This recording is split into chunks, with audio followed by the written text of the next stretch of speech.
سيدنا ومولانا وشفيعنا وشكرنا وقرة أعيننا محمد وعلى آله وصحبه ومن دعا بدعوته واستنى بسنته إلى يوم لقاء ربه وبعد. الحبائب الأفاضل العلماء الأجلاء Kiai Haji Dr. Ahmad Fauzi Tijani, pimpinan Pondok Pesantren Al-Amin Perinduan, ada juga bersama kita Al-Mukarram, guru kita semua Kiai Haji Abrori Saleh beserta rombongan, para habaib, para guru yang tak dapat saya sebutkan satu persatu, Sahibul Bait, Sahibul Hajat, Bapak Muhammad Solihuddin beserta keluarga besar, para pegawai, karyawan PT 2 Putri Kedaton, semua yang hadir ini dimuliakan Allah. Majtama'a qaumun, sekelompok orang yang duduk-duduk berkumpul, yasluna kitab Allah, tidak ada yang dilakukan kecuali membacakan ayat-ayat Allah. Wa yatadarasunahu fima bainahum, kemudian mengkaji isinya. Nazalat alaihimus sakinah, maka diturunkan Allah ketenangan ke dalam hatinya. Jadi nanti kalau ada di antara bapak ibu yang ngantuk tertidur, itu pertanda hatinya tenang. Wasiyat bihimur rahmah, mereka diliputi rahmat kasih sayang Allah.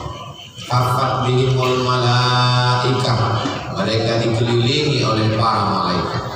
Itulah mengapa kedua kiai kita tadi memberikan sambutan selalu diiringi doa. Orang yang tidak ngerti bingung, kenapa dikit-dikit doa, dikit-dikit doa, mestinya doakan dikit aja. Karena majelis kita dihadiri oleh para malaikat, mudah-mudahan diaminkan oleh Allah. Lalu kemudian yang paling diinginkan, wa dzakarahumullahu fi man indah, dibanggakan Allah Ta'ala kepada para malaikat. Kita sore ini, malaikat itu sip-sipan, ganti-gantian. Malaikat yang jaga dari sore sampai malam, itu tugasnya dari sholat asar sampai subuh besok. Lalu kemudian melapor kepada Allah. Allah Maha tahu. Andai tidak malaikat lapor pun Allah tahu. Tapi Allah mau kasih tahu pada orang yang tidak tahu dan orang yang tidak mau tahu. Hai malaikat, ketika kamu tadi tugas pertama setelah asar, mereka di mana? Mereka ngumpul-ngumpul. Apa yang mereka lakukan? Mereka main game online bareng.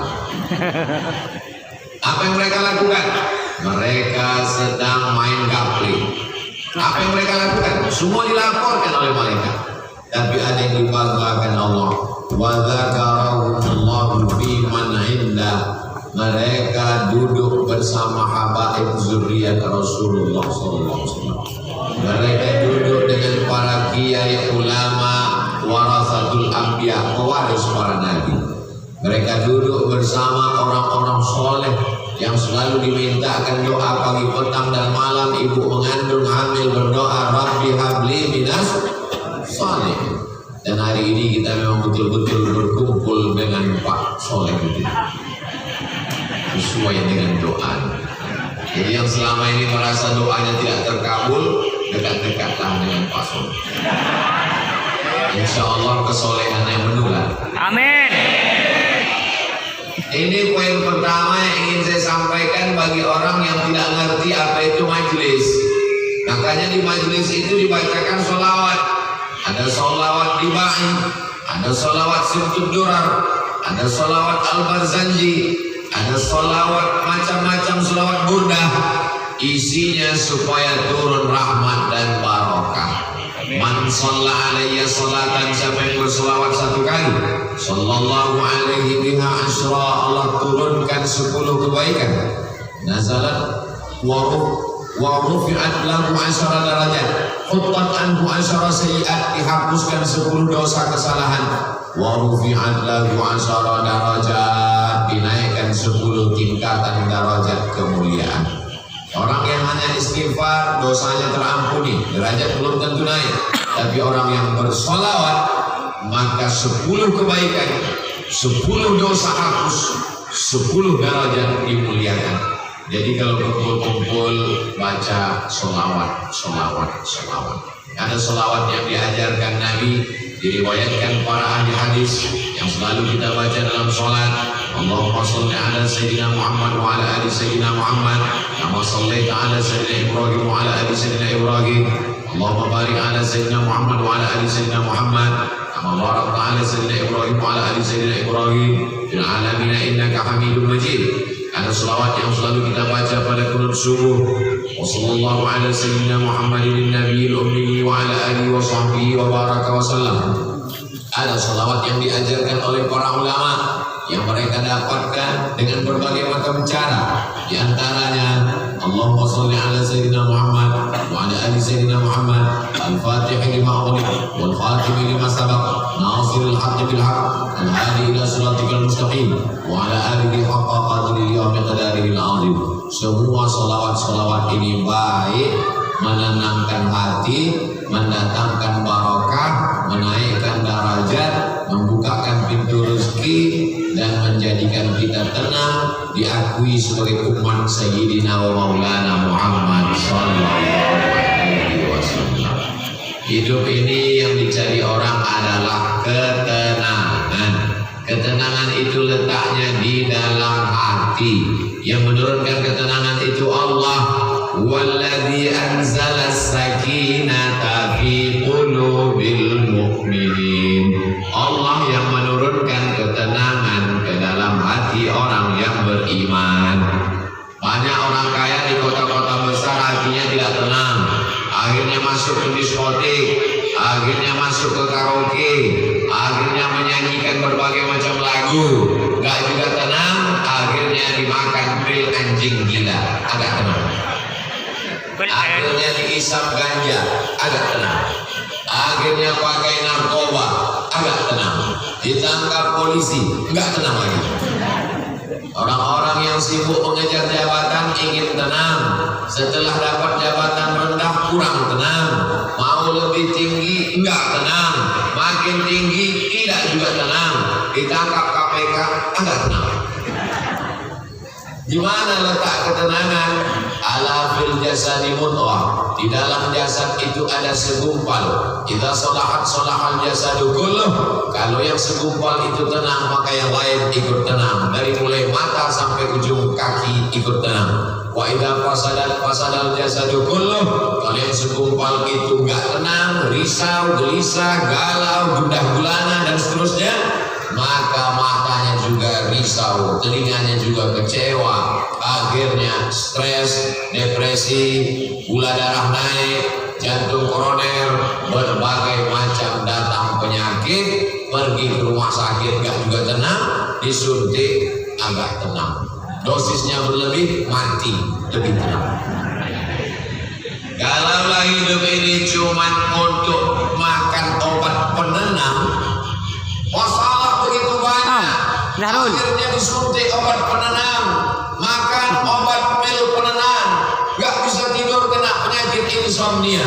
Begitu dimakan agak tenang, tertidur tenang, bangun masalah datang lagi, dimakan lagi tidur lagi, berbulan-bulan bertahun-tahun kena penyakit buah pinggang, gagal ginjal, cuci darah, akhirnya mati. Semua kita akan menghadap Allah. Tapi yang kita inginkan sahih ajsadana, sehatkan badan, qawi imanana, kuatkan iman, supaya kita bisa beribadah. Ini bisa ngumpul-ngumpul ini luar biasa. Berapa banyak orang hartanya banyak nggak bisa ngumpul, sibuk sana, sibuk sini, sibuk sana. Handphone tiga-tiganya bunyi. Tentu ada. Kita masih bisa silaturahmi. Saya heran dengan kiai-kiai, santrinya ribuan, tapi masih bisa ngumpul datang silaturahmi. Ada orang yang cuma ngurus berapa 2-3 orang, tapi Sohibul Bait Pak Muhammad Solihuddin masih sempat duduk bersama kita, masih sempat, padahal yang diurus banyak. Ibu-ibu juga masih bisa silaturahmi.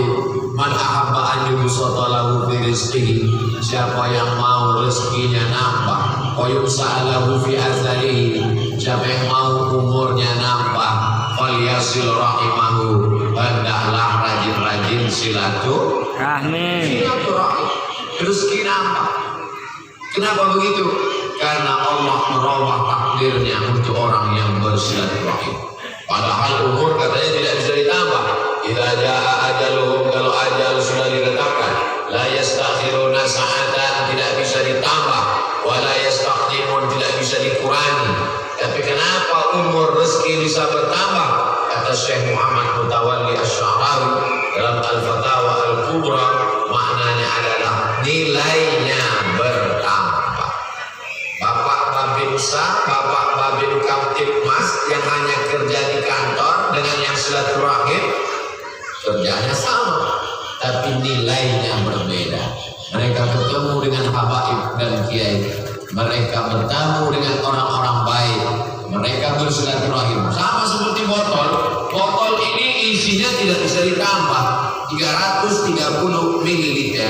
Sesuai dengan ceramah ini, siang ini, sore ini juga begitu, 30 menit sesuai isi botol. Tapi isinya kalau dirubah nilainya bertambah. 330 ml tidak bertambah, tapi nilainya kalau dia diisi air putih mungkin harganya 3.000, tapi kalau diisi madu bisa jadi 300.000. Kalau diisi emas terlalu mahal untuk diceritakan. Kalau diisi air zam-zam tergantung naik pesawat apa. Itulah agaknya kira-kira penjelasan bahwa umur tidak bertambah, tapi isinya bisa berubah. Begitu juga lah orang yang mengatakan rezeki saya tidak bertambah, tapi di sana ada barokah. Makanya kenapa banyak-banyak bacakan Al-Fatihah untuk abaib, untuk kiai, ngalap barokah. Mengapa selalu datang majelis ilmu? Mencari barokah. Hidup ini punya anak yang dicari barokahnya, rezeki yang dicari barokahnya.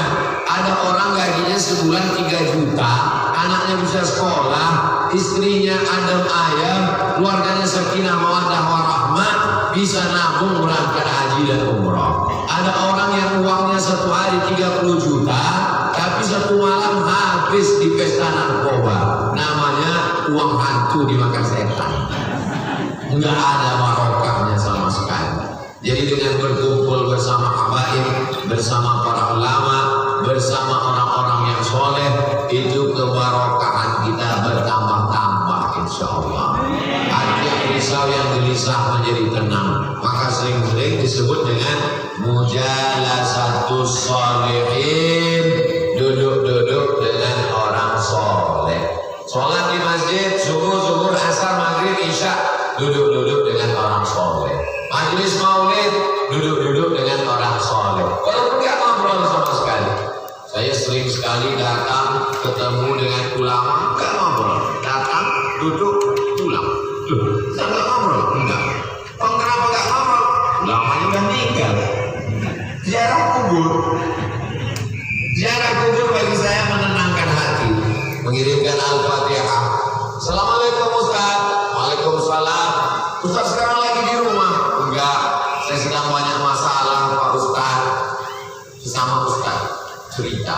Saya tanya, rupanya dia lagi banyak masalah. Terus saya tanya lagi kemana sekarang? Ziarah ke makam almarhumah ibu saya. Ngapain di sana? Baca Yasin, baca Al-Fatihah, baca Qul Huwallahu 3 kali, Qul A'udzu Falaq, Rabbin Nas, berdoa. Setelah pulang hatinya tenang. Ternyata ketenangan tidak selamanya didapat dengan materi benda. Ada sesuatu yang tidak kita miliki. Hati ini memang dalam badan kita, tapi bukan punya kita. Cara menenangkannya kita tidak tahu, tapi Nabi Muhammad SAW mengajarkannya. Inilah makna majelis ilmu. Ini poin yang pertama. Habis 10 menit. Poin yang kedua, bahwa kerja hidup ini mesti ada tujuannya. Yang penting saya sekolah, habis sekolah kerja, habis kerja dapat uang, buat rumah, beli mobil, nikah, liburan, punya anak, jalan-jalan, pensiun, sakit pinggang, mati. Kalau kehidupan cuma begitu, lebih baik jadi ikan mas kopi. Tinggal di akuarium, pagi dikasih pelet, siang sore dikasih makan, jalan sana jalan sini, listrik mati, orangnya ikannya ikut mati. Hidup ini mesti ada misi. Kalau kita kaya raya, dilebihkan Allah harta, menolong agama Allah. Amin. Kalau diberikan jabatan, kekuasaan, tanda tangannya berlaku, dipakai untuk menolong agama Allah. Itulah yang kekal abadi. La hasada illa fisnataini. Gak boleh hasad kecuali kepada dua orang. Yang pertama, rajulun atahullahu ilman. Orang yang diberi ilmu, pagi petang siang malam mengajarkan ilmunya, kita boleh iri karena dia umurnya habis untuk ngajar kebaikan, dapat pahala amal jariah sampai hari kiamat. Itulah dia para kiai-kiai, guru-guru kita, pemimpin kita. Yang kedua, rajulun atahullahu malan.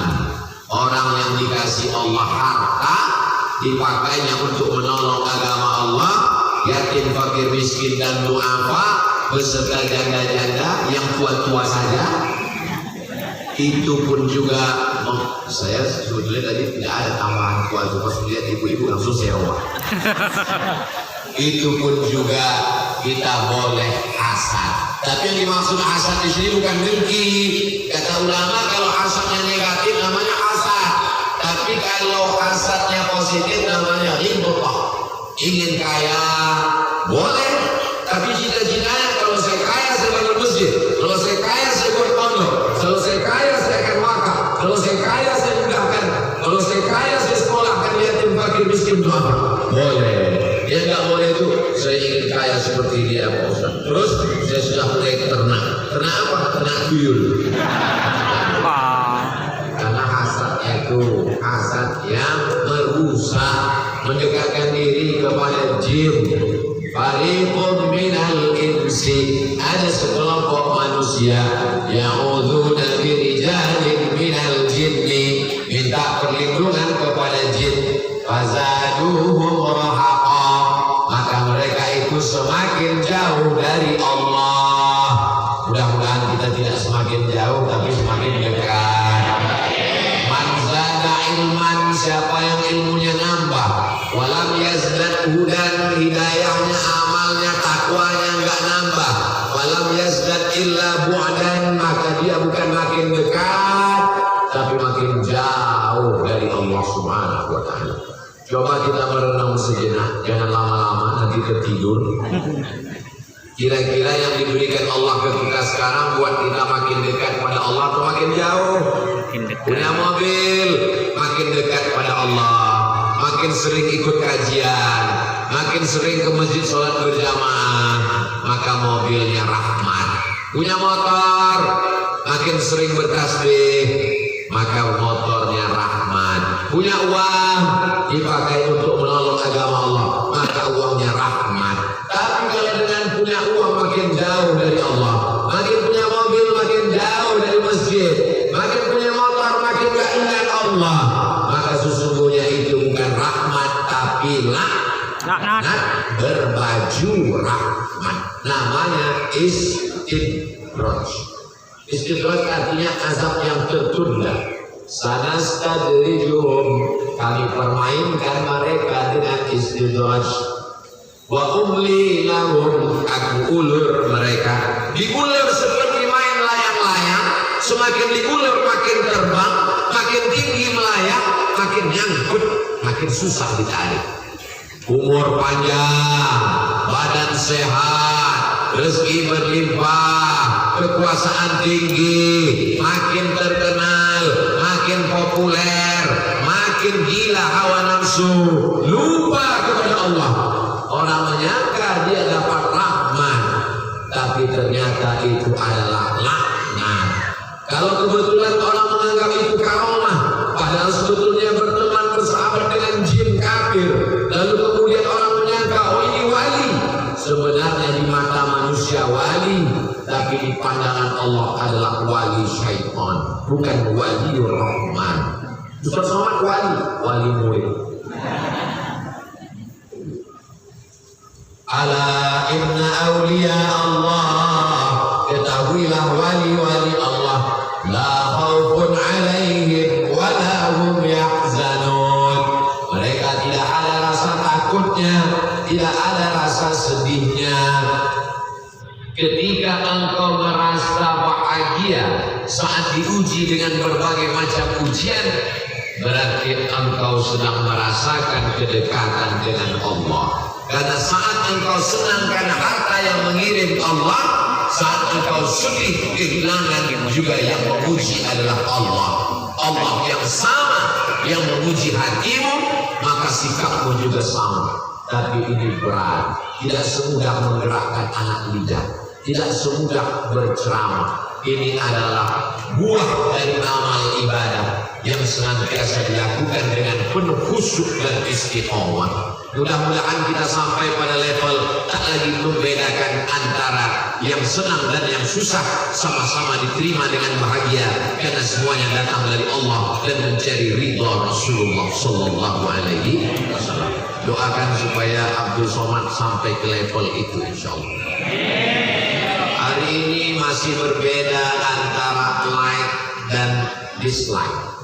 Kalau melihat like senang, melihat dislike nggak senang. Disambut di Madura senang, diusir dari Singapura senang. Masih belum.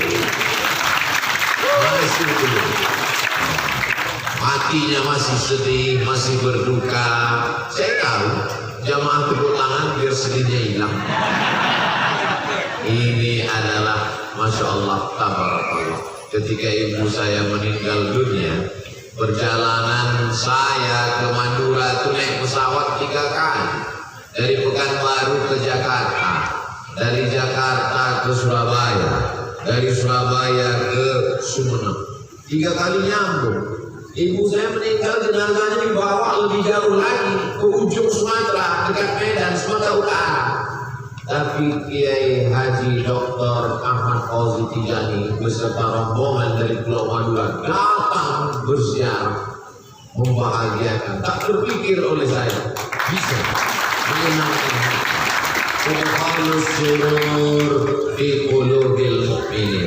menyenangkan hati orang beriman. Kalau bisa kau dengan harta, dengan kesenangan, dengan kebahagiaan, dengan silaturahim, tapi Anda tidak bisa. Tabassumika fi wajhi akhika shadaqah. Senyummu kepada saudaramu itu juga sudah shadaqah. Tapi jangan gara-gara Ustaz Kiai nyatakan senyum itu shadaqah, itu hari Jumat kotak lewat cuma senyum aja. Likulli sulama minkum shadaqah. Setiap tulang-tulang sepi ini ada shadaqahnya.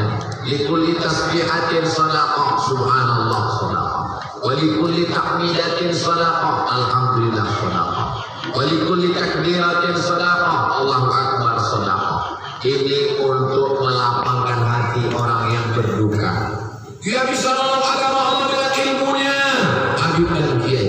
Dia bisa nolong agama Allah dengan hartanya, orang kaya. Dia bisa nolong agama Allah dengan kekuasaannya, ulil amri. Aku dengan apa? Dengan senyuman. Dengan ilmu enggak ada, dengan harta enggak ada, dengan kuasa enggak ada. Mau senyum enggak bisa, mati aja. Oh, kejam sekali Ustaz Somad. Islam ini agama yang membuat orang bisa beramal dengan yang apa jadi itu. Jadi seandainya dikatakan yang masuk surga itu hanya orang kaya, bagaimana dengan orang miskin? Yang kaya masuk surga dengan kesabarannya, yang miskin masuk surga dengan kesabarannya. Sama-sama sabar. Apa bedanya? Orang sabar bedanya kaya dengan miskin. Orang kaya sabar menggunakan hartanya di jalan agama Allah. Sabar gak jadi ganti mobil baru demi untuk anak yatim. Sabar gak jadi rehab rumah baru demi untuk membangun masjid. Sabar gak jadi semua yang baru lah demi untuk agama Allah. Tapi bedanya orang miskin sabar menahan hatinya, emosinya. Kenapa? Karena sabar ini bermacam-macam. Selalunya orang sabar itu kalau meninggal, sakit, kebakaran. Sabar yang paling hebat adalah sabar menahan diri dari zina. Maaf, padahal kesempatan ada, uang ada, badan sehat, tidak ada halangan apapun, tapi dia sabar menahan diri. Nah, itu yang luar biasa. Zaman sekarang kalau ada anak muda kaya terkenal nggak mau pacaran, itu bukan dibilang sabar, itu dibilang bodoh. Kesempatan muda nggak terulang lagi. Kenapa nggak buat dosa? Tapi ini dosa, tobatnya nanti setelah tua. Dia anggap malaikat maut datangnya setelah pensiun. Malaikat maut kalau datang tidak melihat akte kelahiran. Cobalah berdiri di bawah pohon kayu, pohon kelapa, lihat ke bawah. Semuanya gugur. Bukan cuma kelapa yang tua, kelapa yang muda pun jatuh. Bukan cuma kelapa muda, putih mayangnya pun jatuh juga ke bawah. Ini adalah pelajaran bahwa hidup ini adalah amanah titipan Allah. Bersyukur saudara-saudaraku yang bekerja di PT Dua Putri Kedaton, di tempat bekerjanya sholatnya terjaga, terpelihara. Ustadz Habib Kiai datang diberikan kesempatan untuk ngaji. Berapa banyak orang kerja mencari makan mesti ke tempat yang jauh. Di tempat yang jauh itu pun nggak bisa sholat. Assalamualaikum Ustaz Somad. Waalaikumsalam. Apa hukumnya sholat di WC? Kamu kalau mau ngetes jangan saya jangan macam-macam.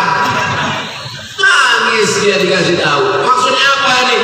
Saya kerja di luar negeri Pak Ustaz. Terus majikan saya nggak ngasih sholat. Jadi saya pura-pura masuk ke toilet agak lebar. Saya sholat di WC. Masih ada. Ustaz Muhammad, apa hukumnya habis nyuci babi terus sholat? Apa maksudnya ini? Saya kerja di tempat majikan non muslim Ustaz. Dia nyuruh saya nyuci ini yang bagi agama kita najis, mukhalafa berat. Saya bilang, kalau kamu pulang bagaimana? Kalau pulang mati, Pak Ustaz, nggak ada kerjaan. Maka ambillah air, isi dengan air, isi dengan tanah. Di tempatmu ada tanah? Ada. Berarti kau masih di bumi. Mana tahu dia kerjanya di planet Mars. Ambil air tanah, bawa ke tempat kerjamu, botolnya kecil aja, masukkan ke tas. Nanti setelah kau nyuci itu daging masak, pas kau sholat, cuci tanganmu 6 kali pakai air bersih. 1 air suci mensucikan, air mutlak, 1 kali dengan air tanah. Setelah itu kau sholatlah menghadap Allah. Karena kita tidak boleh pilih antara mati dengan dosa, dengan maksiat. Pilihnya la tulqu bi aidikum ila tahlukah. Jangan sampai kau jerumuskan dirimu kepada kematian. Pilihannya mana? Antara cuci babi untuk makan, cari kerja, atau mati. Gak boleh pilih mati. Sementara dapat kerja yang halal, maka saudaraku bisa kerja tidak terlalu jauh, halal. Di tempat bekerjanya pula diberikan kesempatan untuk ngaji, ketemu dengan habaib. Maka ini adalah nikmat, disyukuri dengan ucapan alhamdulillah rabbil alamin. Disyukuri dengan perbuatan lidah, bertasbih, bertahmid, berzikir, beristighfar, berselawat. Disyukuri dengan anggota badan, laksanakan perintah Allah, jauhi larangan Allah. Rezekinya halal, keluarganya sakinah mawaddah warahmah, anaknya soleh dan solehah, menjadi para penghafal Quran insyaallah. Amin amin. Orang-orang yang mencintai para alim ulama, zuriat Rasulullah, berkhidmah untuk agama Allah, insyaallah salah satu dari keturunannya akan ada yang menjadi ulama. Amin. Cobalah telusuri nasab-nasab ulama itu. Tidak semuanya anak anak cucu ulama, walaupun sebagian besar. Tapi ada orang biasa. Kenapa diangkat Allah derajatnya? Karena dulu ada salah satu dari kakek buyutnya, orang yang berlembut hati berkhidmat kepada ulama, diangkat Allah derajatnya. Begitu kata Imam Az-Zarnuji dalam salah satu kitab yang dipakai untuk akhlak, untuk adab-adab ta'limul muta'allim. Mudah-mudahan kita pun juga demikian. Di antara anak cucu keturunan kita itu ada yang kaya raya menolong agama Allah, ada yang dititipkan jabatan menolong agama Allah, ada yang diangkat Allah derajatnya menjadi alim ulama penghafal Quran, dan ketika kita mati dia mengalir sebagai waladun salihun yad'u lah. Yang terakhir, poin yang ketiga adalah bahwa kalau kita sudah meninggal dunia, hubungan tidak putus. Seandainya saya pulang ke Pekanbaru meninggal, apakah jamaah di Pamekasan masih mau mengirimkan Al-Fatihah untuk Abdul Somad? Luar biasa semangatnya, istighosah malah. Maka tidak putus hubungan kita. Al-arwah junudun mujannadah, roh itu seperti pasukan bala tentara. Fama ta'arafa minha talaf, kalau sifatnya sama dia akan bersahabat. Wa ma tanakara minha talaf, tapi kalau dia berbeda dia akan saling menjauh. Kenapa kita bisa sama? Padahal berasal dari pulau yang berbeda, dari suku yang berbeda, dari latar belakang berbeda. Karena ruh kita sama, masih satu server. Ada kemudahan, diberikan Allah ketenangan hati, kesesuaian, kecocokan. Saya kalau dengar ceramah Ustaz Somad, saya merasa sesuai, merasa cocok. Apanya yang sesuai? Sesuai, gak terlalu lama sehingga paket gak habis. Alhamdulillah, itu baru langkah awalnya. Nah, ini semua adalah kebaikan-kebaikan. Dan setelah kita menghadap Allah, yang satu di alam dunia, yang satu di alam barzakh, tidak putus hubungan. Makanya kalau rindu bacakan Al-Fatihah, lalu kemudian pula sedekah dihadiahkan pahalanya. Ya Rasulullah, ya Ummi matat, ibu saya meninggal. Apa atas sodaku anha? Kalau saya sodakoh, pahalanya nyampe apa enggak ya Rasulullah? Kata Nabi, tasodak, bersedekah.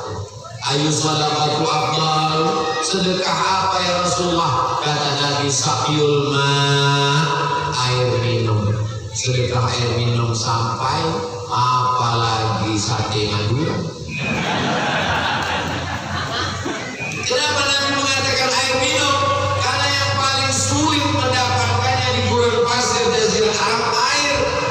Yang meriwayatkan hadis itu Sa'ad radhiyallahu anhu. Begitu Nabi mengatakan air minum, dia langsung ngambil paculnya, dia ke belakang, dia gali sumur, dia wakafkan lillahi ta'ala, maka mengalir sampai hari kiamat. Di tempat kita alhamdulillah di atas air, di bawah air, malah kebanjiran. Maka cari apa kesulitan? Sulit anak uang sekolah gak bisa ikut ujian, maka datang ke sekolah-sekolah. Assalamualaikum. Waalaikumsalam. Santri yang yatim, yang duafa, yang belum bayar uang sekolah berapa Pak Kiai? Ada sekitar 100. Saya bantu. Semuanya enggak, 2 orang. Sesuai dengan kemampuan kita masing-masing. La yukallifullahu nafsan illa wus'aha. Masa bantu cuma 2 orang? Masih lumayan. Yang satu lagi banyak. Di sini berapa semua? Papan tulis, kayu, beda, kosen, gitu. Mau bantu? Enggak, nanya-nanya. Masih syukur ada perhatian. Ada manusia yang punya hati dan pikiran, tapi tidak pernah dipakai untuk memikirkan pondok pesantren, memikirkan habaib dan ulama, memikirkan agama. Akalnya hanya dipikirkan bagaimana hidupnya tenang, kenyang, senang, tanpa pernah memikirkan agama Allah. Kalau kau pakai hati pikiranmu menolong agama Allah, intan surullah, kalau kau tolong agama Allah, yansurkum, Allah akan menolong kamu. Menolong kamu di liang lahat, menolong pertanyaan mungkar nakir, menolong saat bangkit dari alam kubur, ditolong saat berada di padang mahsyar, ditolong saat meniti titian siratal mustaqim, ditolong saat hisab amal, ditolong saat diberikan buku catatan kebaikan, ditolong bisyafaati Rasulullah sallallahu alaihi wasallam sampai ke alam barzakh insyaallah. Amin ya rabbal alamin. Itulah 3 poin yang disampaikan Al-Fakir Abdul Somad dalam 30 menit. Mudah-mudahan bermanfaat. Yang hadir di rumah Sohibul Bait ini mendengar langsung, yang nggak dengar langsung ceramahnya bisa diulang karena direkam dan diupload di channel Ustaz Abdul Somad Official. Subscribe, like, share, dan komen.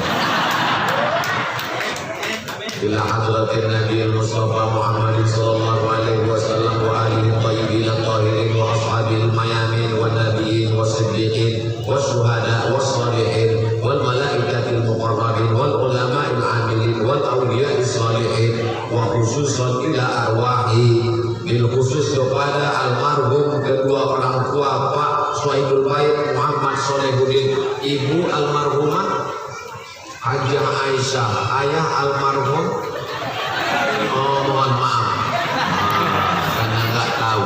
Yang masih hidup dibacakan Al-Fatihah, badannya sehat. Amin. Sudah meninggal dunia dibacakan Al-Fatihah, pahalanya sampai.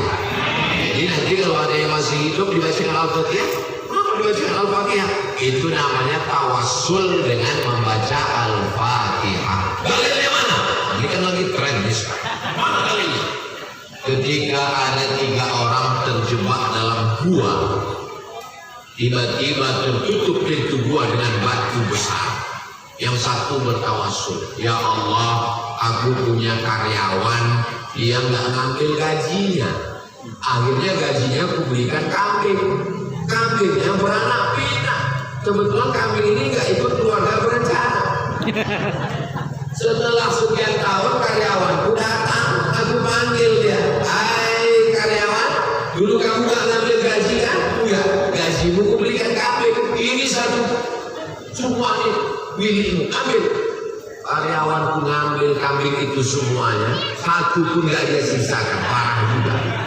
Ya Allah, kalau memang aku ikhlas amal ini, aku bertawassul, bukakan pintu gua, terbuka pintu gua. Itulah dalil boleh bertawassul dengan amal soleh. Membaca Al-Fatihah itu amal soleh apa enggak amal soleh? Amal soleh. Itu makanya sebelum doa baca Al-Fatihah, ditutup setelah itu dibaca Al-Fatihah, itu adalah bertawassul dengan Al-Fatihah. Kenapa Al-Fatihah? Kenapa enggak Al-Baqarah? Kepanjangan.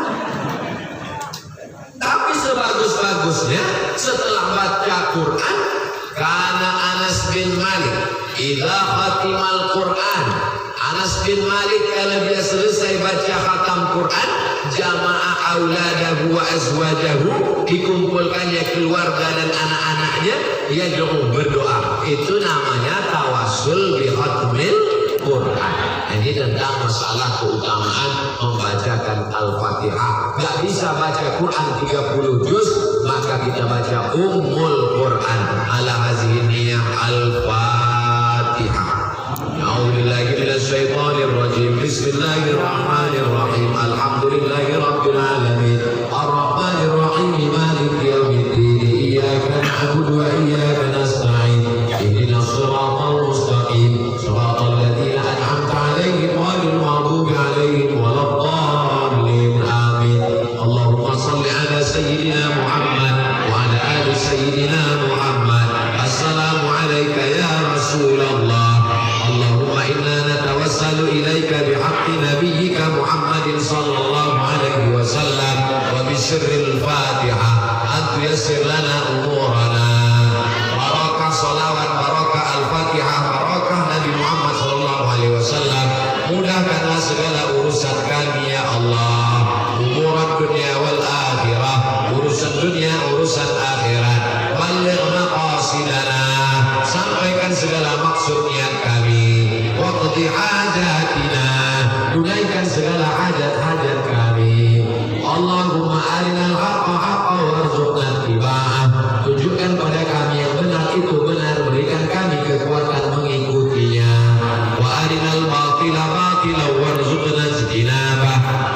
kepada kami yang batil itu salah, berikan kami kekuatan menjauhinya. Allahumma anzilir rahmata wassalamata wal barakata ala hadhil jamaah. Turunkan keselamatan, kerahmatan, keberkahan kepada seluruh jamaah ini ya Allah. Wa khususan ala sahibi hadzal bait. Bil khusus kepada sahibul bait. Tawil umurahu, panjangkan umurnya. Barik lahu fi rizqihi, berkahi rizqinya. Waj'al ahlahu wa dzurriyyatihi minas salihin was salihat. Jadikan anak cucunya saleh dan salihah. Jadikan rezeki berlimpah sebagai menolong agamamu ya Allah. Rabbana taqabbal minna salatana wa siyamana wa qiyamana wa ruku'ana wa sujudana wa takhashu'ana wa ta'abbudana wa taqim taqsirana. Sempurnakan segala kekurangan kami ya Allah. Allahumma dafa'ana al-ghala wal waba wal fahsya wal riba wal zina wal munkar. Selamatkan kami semua dari malapetaka, bencana, riba, zina, narkoba, LGBT, perbuatan keji dan munkar. Allahumma jma'na ma'al habibil mustafa bi jannatikal ula. Satukan kami di surga jannatul firdaus bersama Nabi Muhammad SAW. Ayah ibu kami yang sudah mendahului kami, kalau mereka masih hidup, panjangkan umurnya, sehatkan badannya. Yang sudah meninggal dunia, ij'al quburahum rawdatan min riyadil jinan. Jadikan kuburnya salah satu dari taman surga ya Allah. La taj'al quburahum hufratan min hufarin niran. Jangan jadikan kuburnya salah satu dari lubang neraka ya Allah. Rabbana atina fid dunya hasanah wa fil akhirati hasanah wa qina adzabannar wa adkhilna al-jannata ma'al abrar ya aziz ya ghaffar. Wa sallallahu ala sayyidina Muhammad wa ala alihi wa sahbihi wa sallam. Walhamdulillahi rabbil alamin. Bisirril Fatihah. A'udzu billahi minasy syaithanir rajim. Bismillahirrahmanirrahim. Alhamdulillahi rabbil alamin. Arrahmanir rahim. Maliki yaumiddin. Iyyaka na'budu wa iyyaka nasta'in. Ihdinas siratal mustaqim. Siratal ladzina an'amta 'alaihim ghairil maghdubi 'alaihim waladdallin. Amin. Terima kasih segala perhatian. Mohon maaf segala kesilapan dan kekhilafan. Wallahul muwaffiq ila aqwamit thariq. Wassalamualaikum